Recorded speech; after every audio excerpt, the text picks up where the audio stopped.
All right, excellent afternoon to all our viewers across the globe. If Nigeria must be healed, it takes an unwavering determination to get the nation working. And of course, we need strong hands to fight against the mighty corruption in Nigeria. Of course, yes, I said mighty corruption. Again, I say excellent afternoon to all our viewers. And yeah, on to another interesting episode of Real Talk with Kike. I remain your convener, Kike Lomatondao. And of course, I have the Real Talker on the platform today. Let me start from the house husband. Marshall! That seemed to me as if she was going to start from... No, from you. It had to be you. That's me, right? Yes. Yes, that's me. Well, welcome to the show. My name is Marshall Anthony Omoyele, and I'm the house husband to one woman. Co-host. House husband to all. To the anchor. Are you divorcing me? Yeah. What's wrong with you? Right here on air. Okay, please introduce yourself. Good afternoon, viewer. Welcome to our lunch hour show. It's good to have you join us today. It's a good day to be alive. And join us on this program. I'm sure we're going to have a lot of fun and some education. My name is Efo.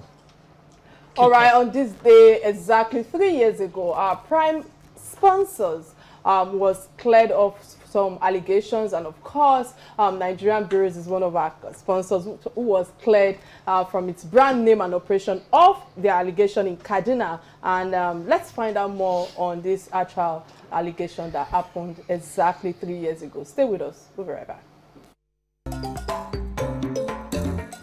On this day, 5th April, on this date in 2019, exactly 3 years ago, Nigerian Breweries PLC was cleared over allegation of environmental threat against the backdrop of media reports of allegations that the Nigerian Breweries PLC, Kaduna Breweries, was discharging harmful toxic waste, causing discomfort and fear. The Kaduna State Environmental Protection Agency, after a visit to the factory, has expressed satisfaction with the brewing giant's safety standards.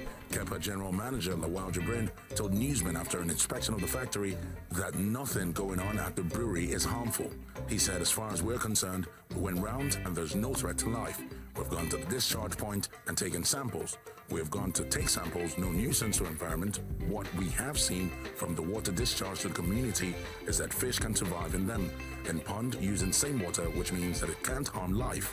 We've moved around the community, and what we have seen is that nothing from the plant constitutes any nuisance, he stressed. All right, it was an allegation of environmental threat, especially when it comes to waste. And I'm glad that Nigerian Breweries, one of our sponsors on this platform, was cleared of all those allegations and all of that. But Ms. Efo, let me come to you. What's your take on this day's history segment? Yeah. Okay, Miss Kike. It's a good thing history recorded it, that a thorough investigation was carried out. I'm glad about that because Nigerian breweries have been around for quite a bit. And I know that when it comes to safety and precautionary methods, you know, measures. Thank you, Kike, Miss Kike. You know, I know that they're one company that one can almost vouch for, you know, to say that they will stick by such measures. So it's a good thing that the investigation was thorough and they were cleared of all allegations. Marshall?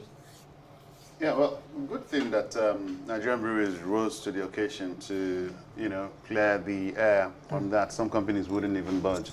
The fact that it was leveled against them regarding environmental degradation or pollution, it was something sensitive as that they needed to rise to the occasion to clear the air. And like I said, I even like the elements they threw up, the factors they threw up, that, you know, communities around them were using their water, which they produced for ponds and all that, and they could see how the organisms and the life, water life and marine life were surviving.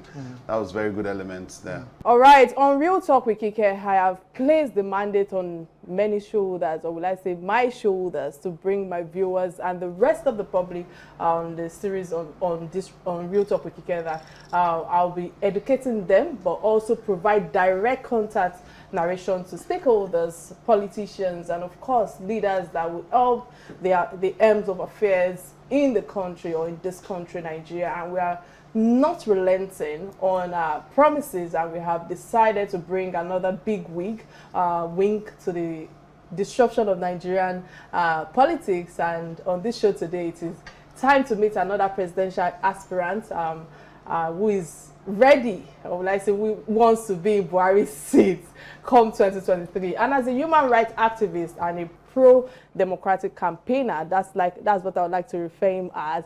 I feel that he was arrested by the Department of State Service for planning nationwide protest tagged Revolution Now, and to express displeasure against bad governance in Nigeria. And he was also detained for 40 days. I think it's important for me to actually chip that in time. Welcome to the show, Omoyele Sowore. It's a pleasure to have you on the lunch show today. How are you doing, sir? I'm doing well. Good afternoon. Thanks for bringing me on your show. All right, many thanks for that, for also agreeing to come on the show. So quickly, because of time, my first question to you is that Nigeria, or will I say Nigerians, are going through difficult times at the moment. So many challenges mounting on each and every one of us. And I would like to ask you, what do you want to offer Nigerians that is different from what other presidents or what President Muhammadu Buhari has given us? That's one. And I think secondly, I would like to know what your strategy plan will be, knowing that you are one of the presidential aspirants. Again, thank you for bringing me on your show, and I want to say very quickly and succinctly that President Muhammadu Buhari hasn't offered Nigerians anything to write home about since he became the president of Nigeria since 2015, to the best of my knowledge and to the best of knowledge of a lot of Nigerians who are supposed to benefit from his leadership.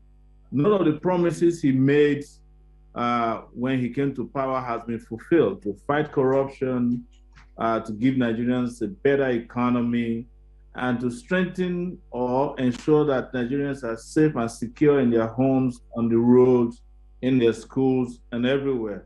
None of these promises have been fulfilled. So I can say to you categorically that President Buhari hasn't offered Nigerians anything, and I can be quoted anywhere, any day, and any time.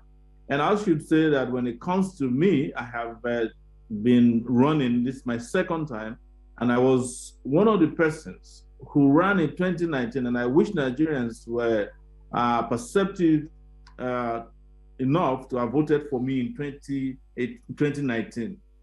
That the issues affecting Nigeria can be divided into several ones, but for me, the priority will be first and foremost to secure the country, to provide electricity, power, and fix the energy sector, to build infrastructure, to fund education, and eliminate or reduce poverty to the barest level possible as soon as I come into office, by providing employment for young people, also investing in critical sectors like healthcare, security, and providing a social security safety net for the Nigerian people by investing in supporting the weak and the underprivileged people of Nigeria. And I have stated this out in a document that was referred to as Paisa Heat in 2018 and 2019. All these things were stated. I traveled around Nigeria, 34 states, couldn't make it to the last two because I was not provided with security, even though I applied for it with the Nigerian police at that time. So I didn't go to Yobe, and I couldn't make it to Borno State. And I spoke to people in rallies and town hall meetings, and nobody has been able to fault any of these ideas. What they did was to take some of them, plagiarize them, and try to make it their own ideas. But let me also say that the country is so fractured today because people are demanding for a different country that fundamentally addresses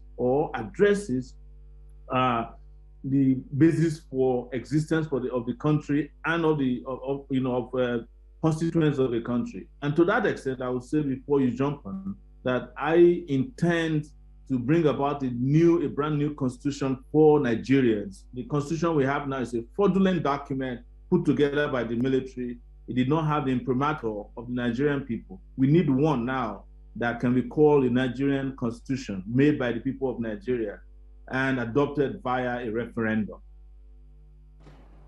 All right, sure. Nice to have you on the show.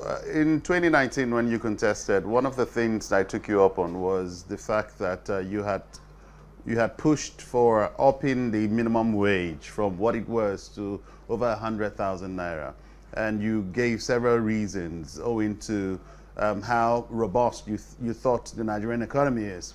With the turn of events economically in Nigeria, you know, the turn of events generally, and we've seen really a great turn of events bringing the economy to the south, I mean, taking it downwards. Do you still think that raising the minimum wage will be a thing for you as a mantra if elected?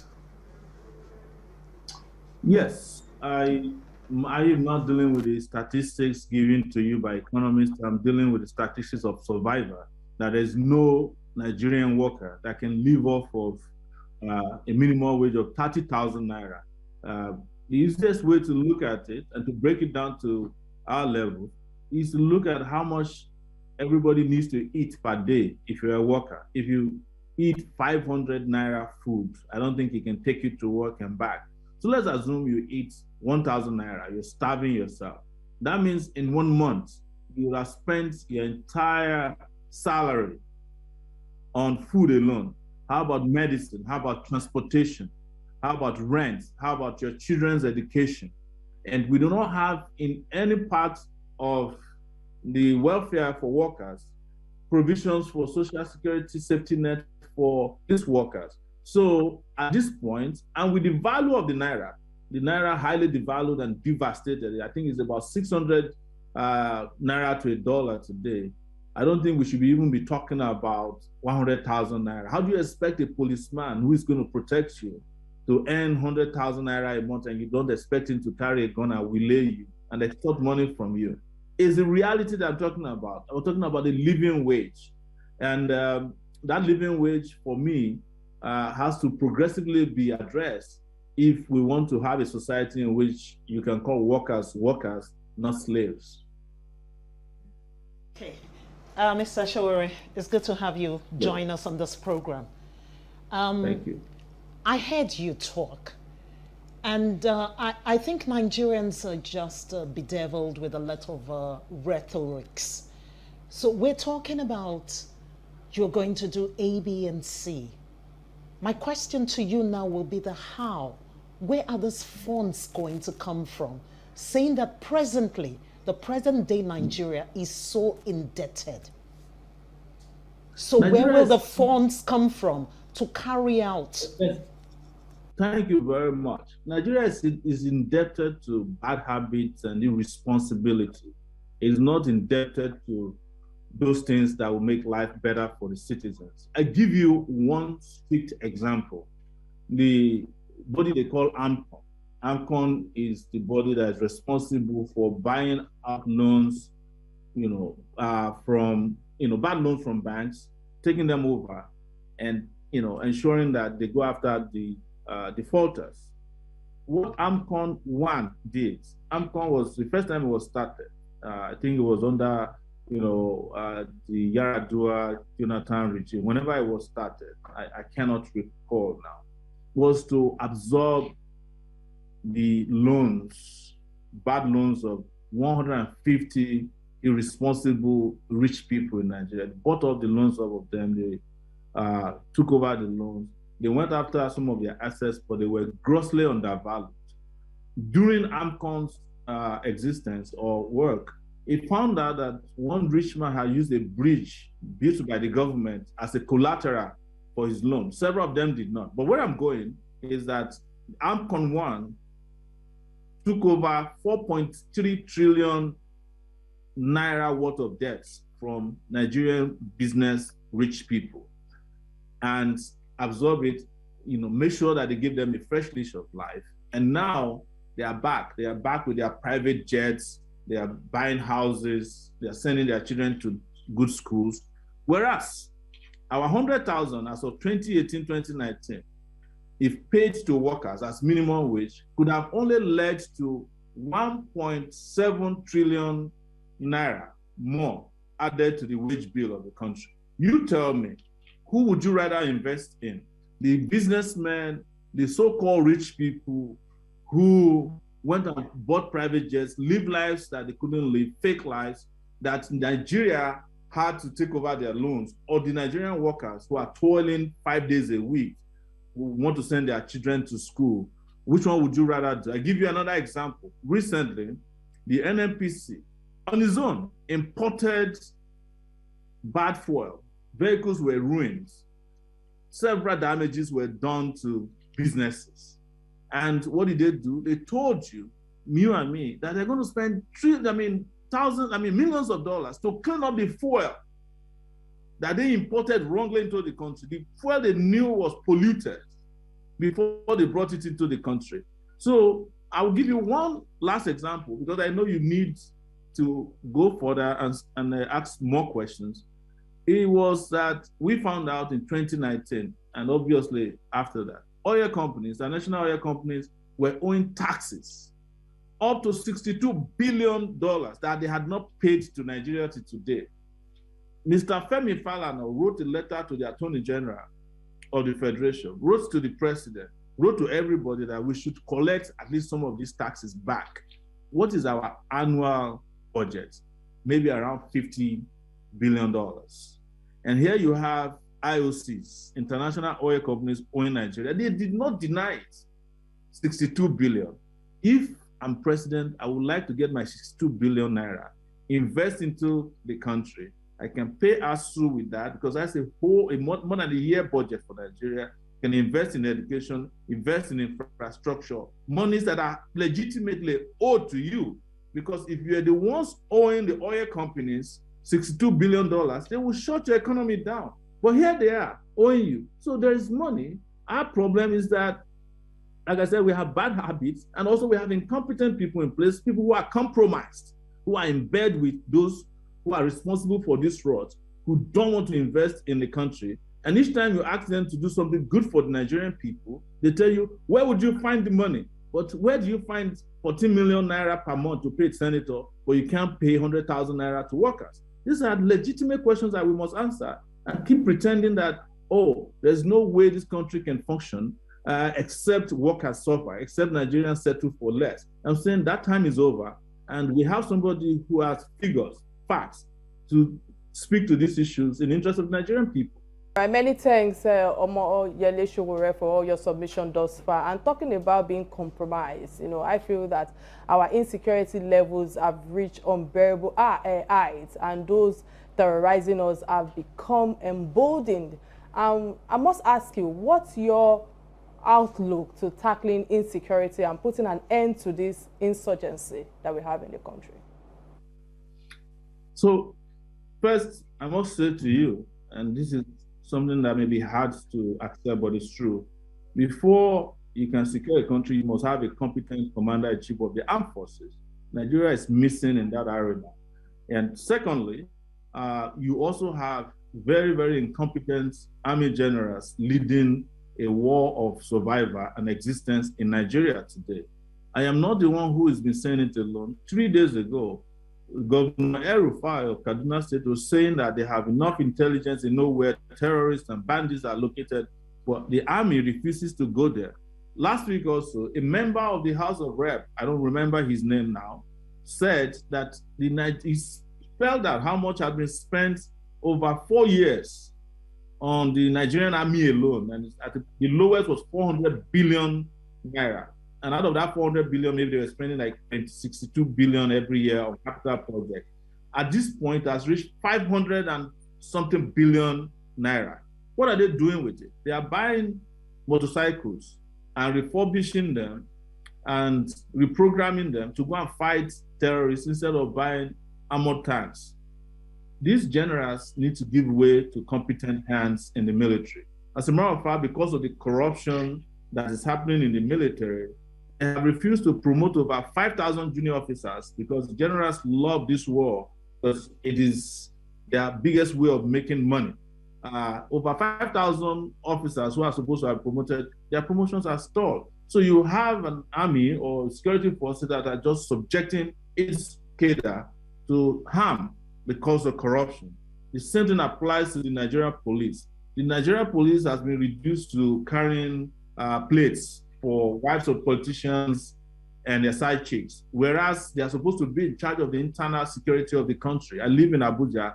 You go to Maitama, Wuse, and all these Asokoro, you have 6 police officers guarding the front door of politicians or very influential people. They are supposed to be fighting crime on the street. They are not doing that.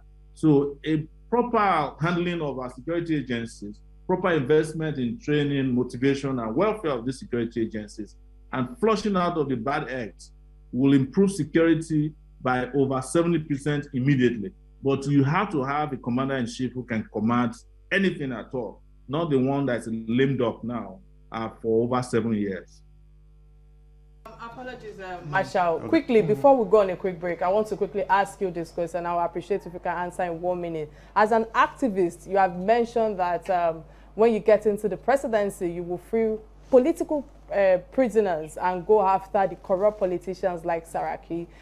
This you mentioned in the past. And I would like to ask you, do you think that that language, the choice of words being used sits well with those in power now? And do you think that the current system will actually allow you when you get to that corridor of power?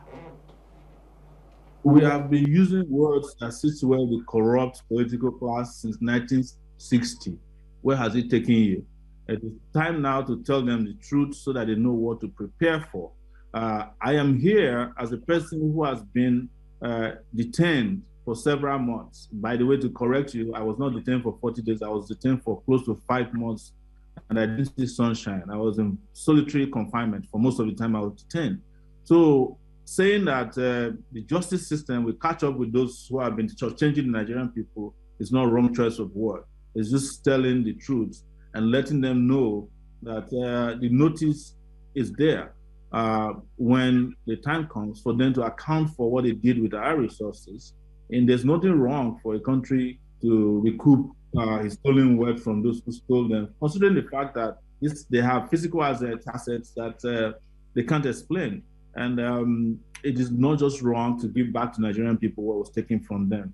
Choice of words is not a problem. I think it's choice of action that has been Nigeria's problem. Tilting towards insecurity, Omoyele Sowore, insecurity may be pressing for more in Nigeria, but what affects everyone is the economy, just like one of my co-hosts asked you earlier, especially when it comes to the financial downtown in the country, unemployment as inflation, food shortage is also killing every Nigerian right now. So I would like to ask you, how do you want to revive our economy with all of these challenges that is facing us from different sectors? So the economy is not isolated from the insecurity issues. I think there was a report in the newspaper today that said categorically that over 27 states in our federation. Apologies, Omoyele. We have a caller from Plateau State. Please go straight to the point because of time. Many thanks for calling. Hello, Chiamaka, can you hear me? Apologies, I have to let that go. Omoyele, please go ahead, please. So the insecurity problems the country is facing is helping to bleed the economy as well. You're spending money on fighting the bandits, terrorists, and organized criminals at all levels. And you're spending less in developing infrastructure, investing in health, education, and all those cool areas. But the most important thing is that you cannot have an economy, and I said this in 2019, I'll say it again. An economy doesn't exist at all. You have not started if you don't have a solution to the power problem. What I mean power is electricity in particular. To give it a more robust alias, you call it energy, the energy sector. You cannot build an economy with 2 hours of electricity in only about 70%, in less than 30% part of your country. It's not going to work. Apologies again, Omoyele Sowore, I have to interrupt your line of thought. We have Ademola from Lagos calling in. Many thanks for calling. What's your contribution on the topic at hand? Please go straight to the point. Yeah, Ademola, can you hear me? I can hear you. I can hear you. Please go straight to the point. Yes. Please. Sowore is a good candidate if Nigeria will listen to him and work with him. I think we need on that it. We need more people who can deal ruthlessly with these people. But if Sowore can stick to what he was saying, that he will deal with all these bastards, because I can call them bastards. They finished Nigeria. They finished everywhere, economy-wise, security-wise. Nothing is working. But if we can team up with Sowore, I can pinpoint what he was saying. That is when we get there, we not turn to another thing.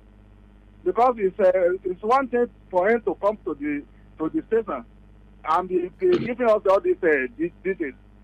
Getting there to perform is another case entirely. But for me, for now, I think Sowore can fix what we are doing, can fix what we are facing now. So. All right, many thanks, Ademola, for your contribution. I would like to plead with all our callers that will be calling in today to be conscious of your choice of words. Omoyele, the floor is open for you. Please go ahead. So I was talking about the economy. So you cannot have an economic system working when you don't have means of employment. You're not producing, and you can't produce. You don't have energy power fixed, because even the small businesses that is helping Nigeria to thrive now in the in the informal sector, they rely largely on electricity.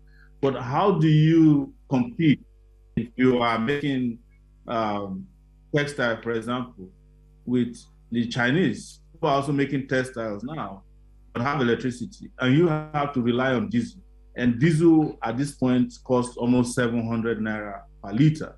It's impossible. And this is why we're saying that those who are managing the Nigerian economy don't understand how economies work. And they are more interested in reeling to you figures as to why things don't work or would never work. But the truth is that there is no economic system that works without a political economic agenda or policy that prioritize life and the welfare of the citizens of the country over just ordinary statistics. That's why countries that are functioning are different from the Nigerian state, whose economy is totally dictated by the World Bank and the IMF and several others out there who don't even care about you.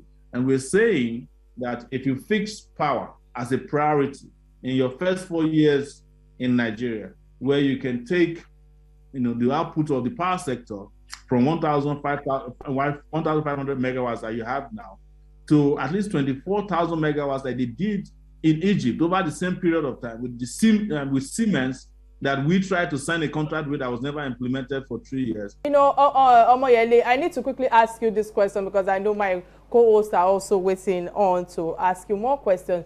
We have seen how the Ukraine-Russian war and COVID-19 combined have caused major disruption and setback in the global supply chain, affecting the revenue of crude oil and gas in the global market. And I would like to ask you, do you still hold the belief that marijuana is better alternative than crude oil and gas today? If what is better alternative? Do you still hold the belief that marijuana is a better alternative than crude oil and gas in the world, in the challenges that we are facing in the global market today?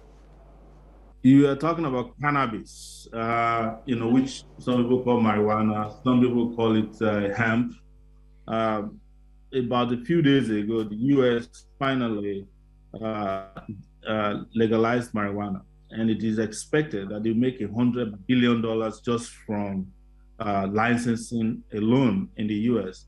The population of USA is about 250 million people. Nigeria's population is over 200 million people, if we believe the figures that has been bandied around for a long time. So a city alone in the US, I think Denver, Colorado, is making over $1 billion every year for marijuana. The Ondo State government, the state where I come from, has to go to Abuja every month to beg for federal allocation, assuming Ondo State, which grows some of the best weeds, Ondo, Ekiti, Edo, Delta, is able to make $1 billion extra. If you multiply that by 580 naira, imagine what they will be walking away with. And you have licensing opportunities. I'm not saying that oil is, weed will be better, but it is clear that oil is going out of business, and weed has just entered the business of revenue generation for countries. When I was saying this in 2018, by the way, people were mocking me.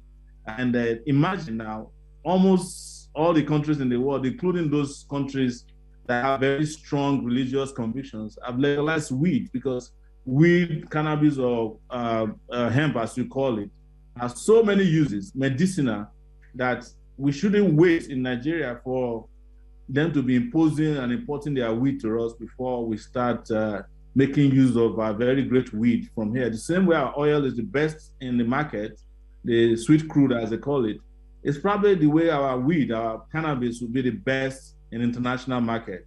And those who were mocking me at that time know better now. So that's the very, very super income generation. Even the NDLA says every year that they burn down over 1.5 trillion naira worth of cannabis. That's stupid as far as I'm concerned, where you can convert it to money. Why burn it? And now, underground, NDLA grants licenses to people who are processing weed for medicinal purposes. Go and find out. So we're there already, and the better we capitalize on that to provide local employment, international revenue, the better for us, and regulation as well. All right, Laolu, many thanks for holding on for that long. Laolu, please go straight to the point. To you. Hello. Go ahead, we can hear you. Okay. The person like someone like Omoyele is one of the good people that can lead this country. But one of the major challenges I consider is as in for him to achieve that. What if a bigger platform, let's say the PDP or ATC, really admit to join them, at least to fly the presidential ticket? Thank you. Approached by the two major parties, APC, PDP, if you'll be willing to join them, then I'll take my question. I hope you got that right.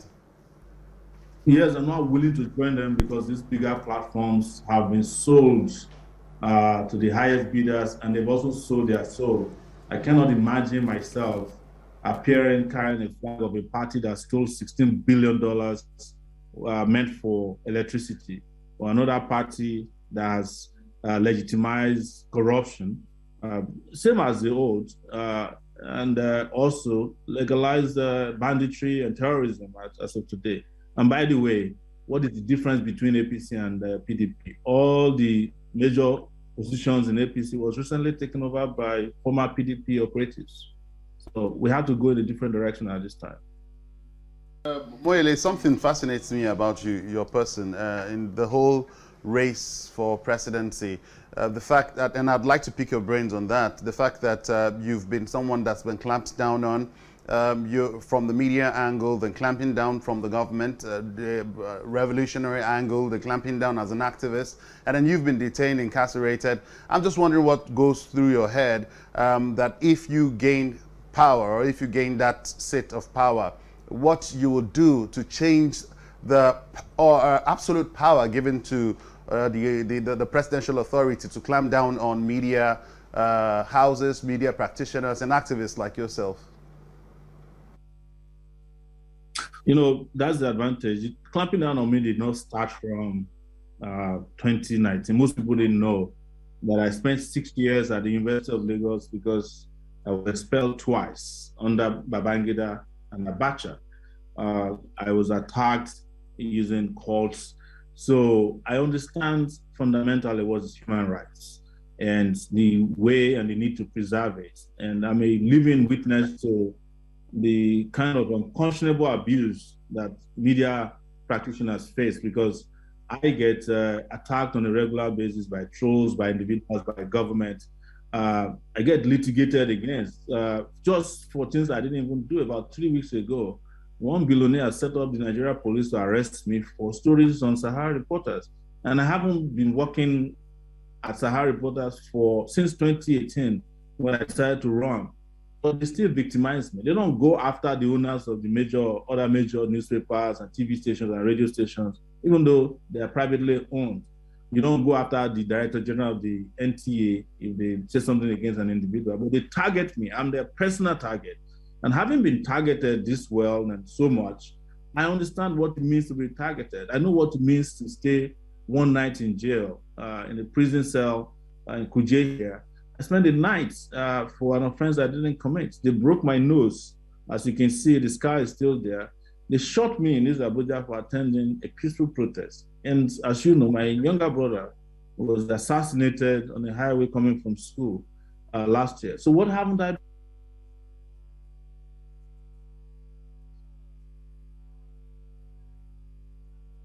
Caller on the line. Ademola, many thanks for calling again. Please go straight to the point. And this will be my last call for today's show. I like all what the truth is talking about. You know, we have to be people listen to that can lead us rather than listen to believe in. This is a good thing. The good thing that he's talking about. Mr. Sowore, I'm particularly worried about the educational sector. So I'd like to know what you intend to do about the educational sector as a presidential aspirant as we speak, and how you intend to, in practical terms, how you intend to speak to the minds of the youth to vote you into power. All right, I apologize. We lost Omoyele Sowore right there. Hopefully, we'll connect to us before we go through our last segment of the show. But thus far, you know, and I think we lost him when he was talking about how his late brother was shot last year, and how he has been injured himself, all in the name of trying to give peaceful protest. And I believe that should be part of our fundamental human rights in this country. And I feel that that's some of the challenges that we are facing today. Yes, I know that my host is calling my attention to time. Apologies, I know that we cannot go so far to banter on all they have shared thus far. But quickly, let's go to the last segment of the show, which is the trending stories. Stories that interest us, as Masha will call it, that binds us as family. And the first trending story that caught our attention is that of the Grammy 2022, where Angelique Kidjo, you know, defeated Wizkid, Femi Kuti, amongst others, you know. Masha, let me come to you quickly before I give my submission. What's your take on this? After I know there are quite a number of divided opinions on social media. What's your take on this? My take is one more number. Hey, Angelique Kidjo, well, she's a lovely person with great songs that I love so much. And I've not been able to make a fuss out of Angelique Kidjo emerging tops in the ranks of in the likes of Wizkid, Davido, and the rest that she came up nominated for that position. I think for an organization like the Grammys, they must have gone through they must have done the right thing, taken the right steps to have had a personality like Angelique Kidjo. And for crying out loud, she's no small artist. She's no small artist. It's not about the private jets or the flamboyant life or the 30 billion for your account, Kike. It's about the career, the music, and I think the coverage, the mileage it gets. And Angelique Kidjo, I dare say again, is a great singer, if you ask me. So I'll give it to her anytime. All right, many thanks for that submission, Marshall. If you ask me, I'd like to start by saying well done, and kudos to all the artists who put Africa on the map and represent us well globally. And I think that they are doing a great job for the world to reckon with African music. And I feel that no disrespect to any of the artists, and I'm not mentioning names yeah, because of the abundance of people involved. I want to say that, I mean, majority of songs that we churn out today in Nigeria have no real value. They are not evergreen songs, and that's my opinion, and I stand on that. And the fact that they are mostly about honey, you know, Connie, Shake Bom Bom, and the likes. I just feel that I would like to take a cue from what Yemi Alade submitted or shared yesterday on the social media platform, where she summarized it all for me. Is the fact that, you know, we should listen to Mother Nature by Angelina Kidjo, and I feel that she also said that she should be celebrated Africa across globe, that it's not just about Nigeria alone, because of the uniqueness and the victims of the NSAS protest in Nigeria, and of course,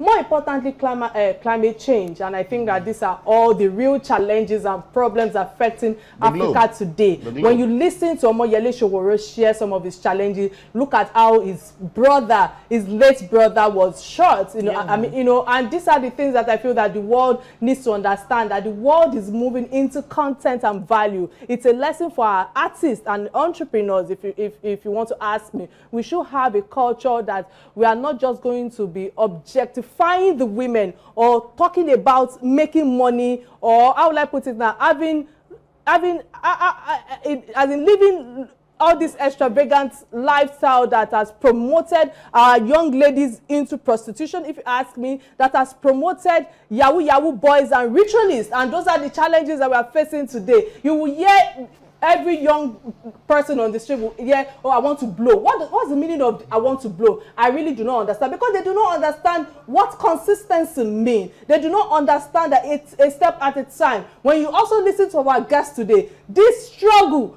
has been many years gone. It's not just coming to the race to say that I want to become presidential aspirant. And I feel that those are the things that we need to look at today, if you ask me, when it comes to content, when it comes to value, rather than talking nonsense, pardon my word, when it comes to the songs that we put out there. Now, let me now put it like this, or conclude that I'm a fan of Davido when it comes with Wizkid, Burna Boy. No offense to anybody about their craft or anything, but I believe that they need to lead the Africa or Africans to a place where we will be well appreciated when it comes to our content, when it comes to even the fans, you know, the highest fan globally. And I also feel that they can do better with content and value for Nigerians and the global audience, instead of always shaking bum bum. I'm sorry, but I'm pretty pissed off when I saw some of the banter that was going on social media platform. But I'm told that we have our guest back on the platform. Again, many thanks, Omoyele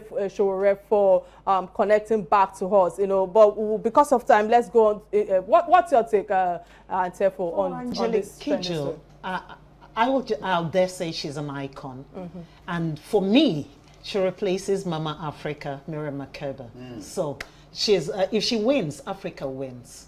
So all right. Many thanks for that. I think let me ask Sowore quickly. Sowore, what's your take on this trending story? I don't know if you heard us when we started the last segment of the show. Did you hear that? Angelique Kidjo, Emerging Grammy Award winner.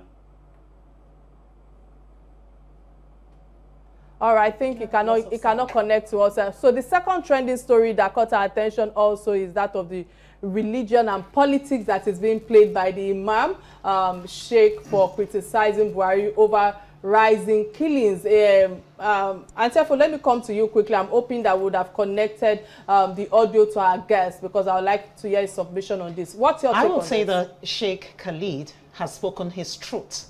He's a Nigerian, and I don't think anyone would be more Nigerian than he is. He's not a young boy.